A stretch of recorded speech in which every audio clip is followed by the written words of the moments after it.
Olá, meus amigos da internet. Nós estamos aqui no Leblon, no bairro icônico do Rio de Janeiro. Inclusive diz que é o maior metro quadrado mais caro do Rio de Janeiro.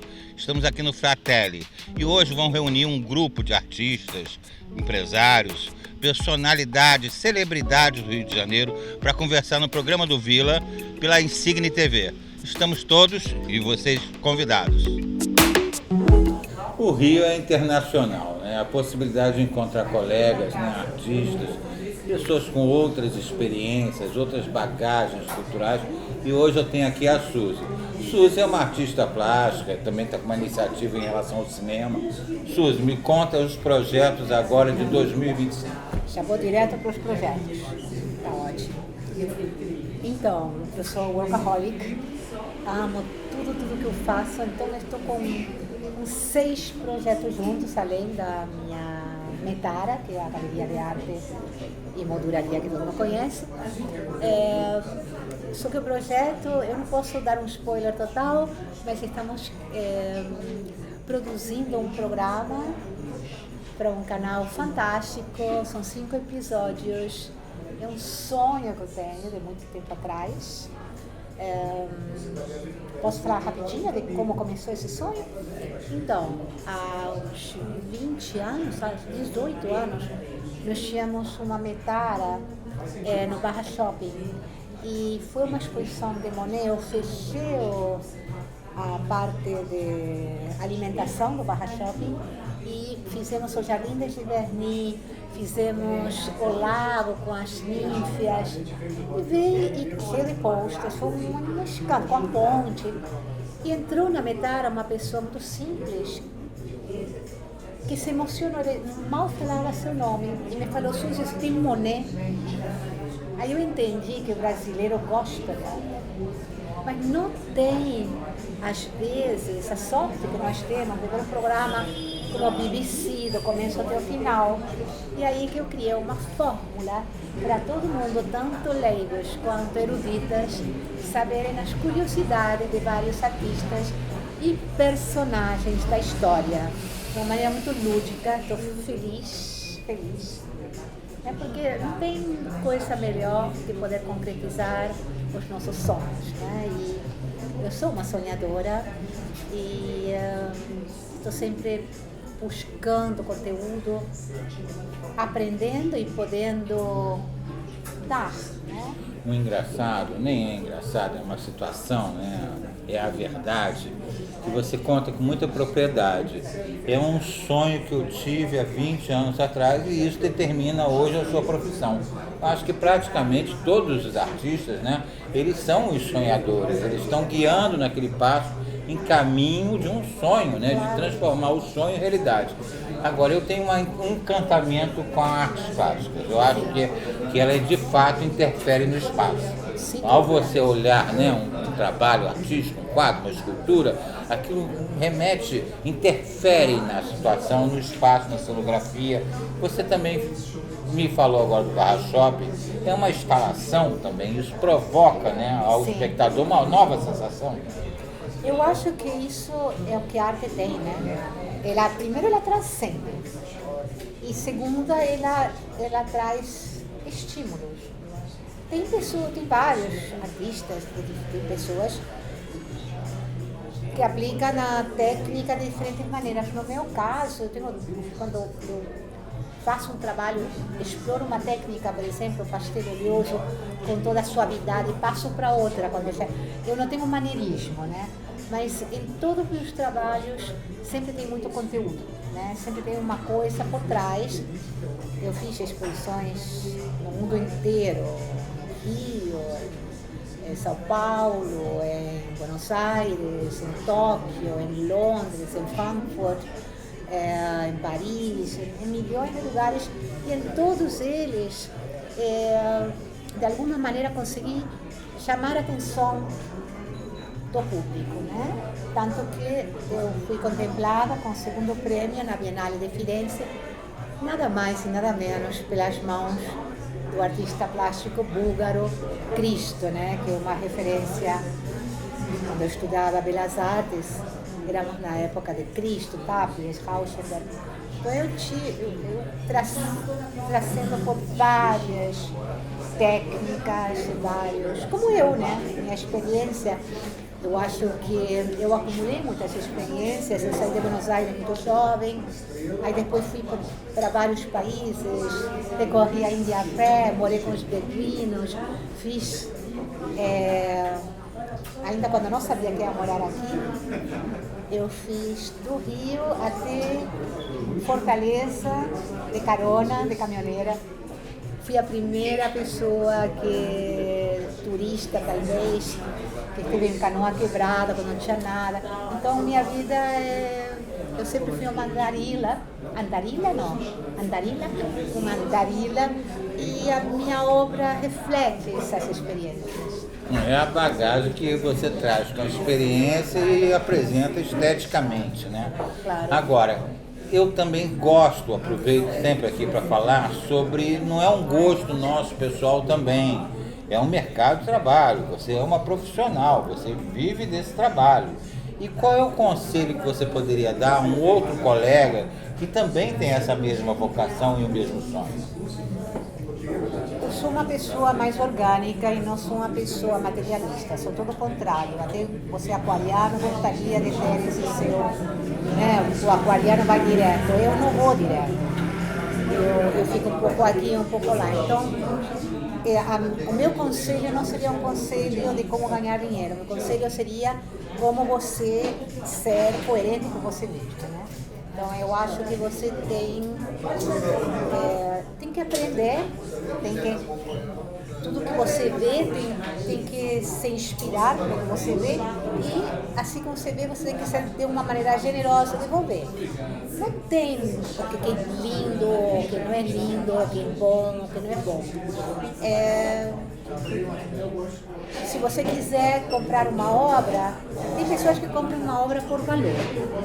Eu compraria uma obra porque me toca.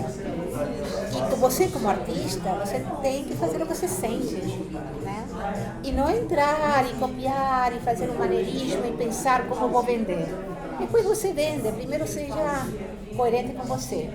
Não, duas coisas que eu acho também muito importante a gente citar. Não fazendo uma comparação de cidade ou ou interesse, mas os nossos centros culturais às vezes funcionam com horário de banco, né? Claro. Quando na verdade um centro cultural tem que funcionar à noite, tem que funcionar no final de semana, tem que estar aberto no domingo, para que possa ter esse espaço. Mas isso acontece da exposição, né? Eu fiquei empolgado numa cidade uma vez que eu liguei e eu perguntava assim, eu estou aqui do lado, ainda está aberto o centro cultural? Não, está aberto, você pode vir. E era de noite, eu fui, estava funcionando. Eu às vezes fico muito chateado que às vezes tem esse limite também, né, da burocracia em determinado espaço cultural. Mas tem sábado e domingo, quase todos os centros culturais, e são de graça. Tem uma coisa no Brasil que eu acho muito legal no Rio, que são gratuitos. Se você vai nos outros países do mundo, né, vamos falar um pouco bem da nossa cultura também. Sim, sim. E agora, o importante é que a formação dos jovens. Eu vejo hoje uma criança no teatro. Outro dia eu fui assistir um espetáculo infantil, eu não tenho filhos, mas eu fui acompanhar um colega. Meus netos. Aí eu vi uma criança atrás com uma luz, eu disse, meu Deus, será que deixaram a luz do teatro acesa? Eu olhei, era uma criança com um celular e o espetáculo ao vivo acontecendo na frente dela. E as crianças hoje já não desenham mais, já não tem um lápis de cor, já não tem. Os pais não estão. É mais fácil um pai comprar um celular, virar um game, mas ele está esquecendo de dar o guache, de dar o giz de cera. Posso dar a minha experiência? Eu tenho um filho que hoje tem 42 anos, se chama Jan. Ele, quando nasceu, ele ficava no meu snuggle. As pessoas achavam que eu era louca porque eu ficava falando, mostrava as flores, as plantas. Eu falava sobre o nome das borboletas, o nome das plantas. Ele tinha miro, enfim. Hoje ele é poliglota, fala uns 9 línguas. E ele, desde criança, sempre, até no almanaque que abriu, ele mandava informações com 9 anos e respondia para ele, prezado senhor Ian. E hoje em dia ele tem 3 filhos, que são meus netos. Kimi, Mel e Nino, 9, 6 e 5 e 4 anos.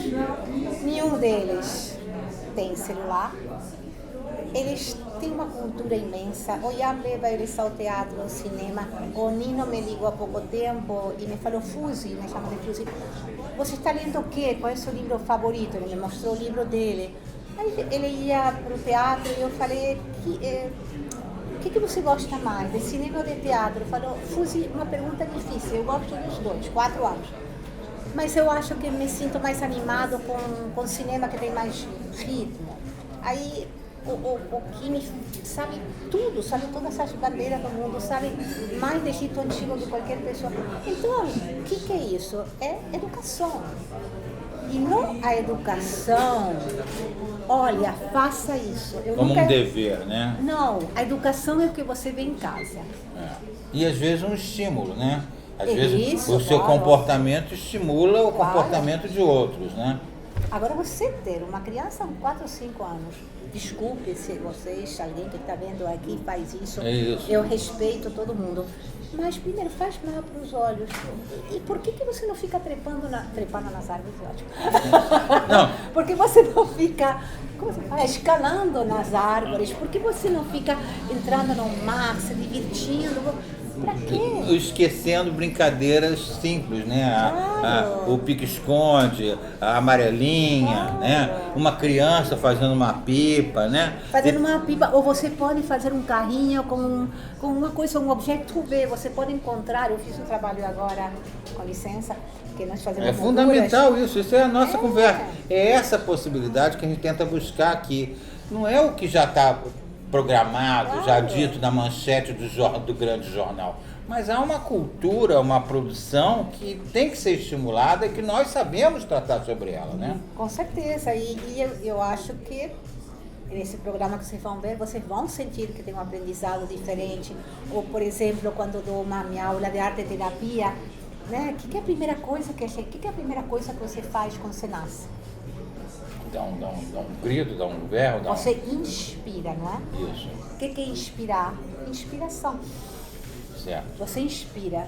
Então, se você não tem inspiração durante a sua vida, é a mesma. Estou agora inventando, né? Mas Sim, se você sim. não tem uma inspiração durante a sua vida, você está morto. Para mim. Não, o autor tem a musa, né? É. O autor, ele se guia para criar um poema, um livro, ele tem uma musa de inspiração, né? Claro. Inspiradora, né? É essa oportunidade, esse chamariz. Agora, eu volto a insistir. Sim. Eu quero explorar você Quanto você quiser. porque a questão até da gente ter um outro encontro e tudo, Sim. mas eu quero, da mesma forma que ele pediu o recado ao jovem que tem às vezes a vocação e procura um caminho, é novamente sensibilizar as escolas. As escolas têm esse papel, eles têm que cumprir esse E papel. posso dizer uma coisa? As escolas públicas têm excelentes escolas públicas. Meu neto Kimi estudou em uma escola pública, fiz um trabalho com eles, era fantástica. Agora, eu acho que deveria ter educação de graça, quem quiser estudar privada, de boa qualidade, assim como saúde, logicamente. E tem muita coisa que falta, infelizmente, porque o brasileiro, ele é inteligente, ele é sagaz, ele tem um jogo de cintura, ele inventa cada coisa. Só que às vezes eles inventam coisas, né, tem uma criatividade para coisas que não deveriam ter, infelizmente. Eu acho que é um país jovem, não tem a história da Europa, e espero que as pessoas acordem, né? Não, nós estamos nesse momento de uma reconstrução de uma sociedade pós-pandemia, hoje com inteligência artificial, se descobrindo uma nova sociedade. Eu acho que todos nós temos esse papel de pensar nessa sociedade, não é isso? É, mas infelizmente não vejo. Bom, eu sou uma pessoa muito otimista, estou sempre feliz, mas eu acho que os caminhos estão. Tão fáceis, né? Não sei. Não, eu vou aproveitar, desculpa, eu vou me estender a você. Claro que não tem a ver com a arte plástica, Sim, não, mas é um pode paralelo, falar. mas é um paralelo Nós também. somos tudo, né? É um paralelo também, que é o seguinte, A revista em gibi, a revista em quadrinho, que hoje não se entrega a uma criança. Pois é. Tá? Se quer que a criança aprenda a ler Machado de Assis, mas não se entrega uma revista gibi para que ela tenha o hábito da leitura. Sabe, o Ian, quando chegou no Brasil, não falava um pouco em português, porque nós morávamos no exterior, em casa, Ricardo, Ian e eu falamos em português, mas ele, com 4 anos, começou a ler. E foi muito engraçado, porque ele começou a ler e ele adorava o Chico Bento. Então ele falava e escrevia igual a Chico Bento errado. Mas, claro que 2 minutos depois ele melhorou. Enfim, eu acho que a leitura é outra coisa, que ninguém lê. Não, até adultos hoje estão com preguiça de leitura, isso também é inadmissível, né? Como se não lê? Como é que você vai aprender, né? Que o jovem hoje faça uma resistência em relação à leitura, ele pensa que é mais uma aula que ele vai ter, então a aula é chata. Então a gente também tem que tornar isso mais sedutor. Mas o adulto sabe, tem consciência que sem a leitura não tem aprendizado. Então a questão é essa também, se deixou acomodar. A leitura é como, por exemplo, o pintor, assim como o escritor, ele tem uma criação, uma criatividade solitária. É diferente do ator. O ator tem um público, o músico tem um público. Tanto o escritor como o pintor, ele é mais solitário. E, infelizmente, as pessoas estão muito ansiosas e não conseguem estar consigo mesmo. Gente, não tem que coisa melhor de você ficar lendo livros, se você entrar dentro de uma poesia de um livro. Que coisa melhor que você ficar em casa escutando uma música fantástica sozinha. Então as pessoas ficam inquietas, é porque tem tanta informação o tempo inteiro, tanta informação, que você quer estar em todos lados. É triste isso para mim, né? Porque isso te acelera. Ok, eu também sou acelerada muito, mas eu acho que você tem que ter um espaço para você, né? Um espaço. Os japoneses são muito bons nisso. Eu te agradeço, fico devendo um próximo encontro, mas o que nós estamos falando hoje é sério em relação ao mundo, né? Eu faço uma confissão. Eu nas minhas mudanças, eu já joguei móveis fora, porque móveis você pode comprar em qualquer loja, certo. Mas salvei meus livros, né? Claro. Que isso é o mais importante, é a minha bagagem, é aqueles livros que eu já conheço, que eu já li, que claro. Me são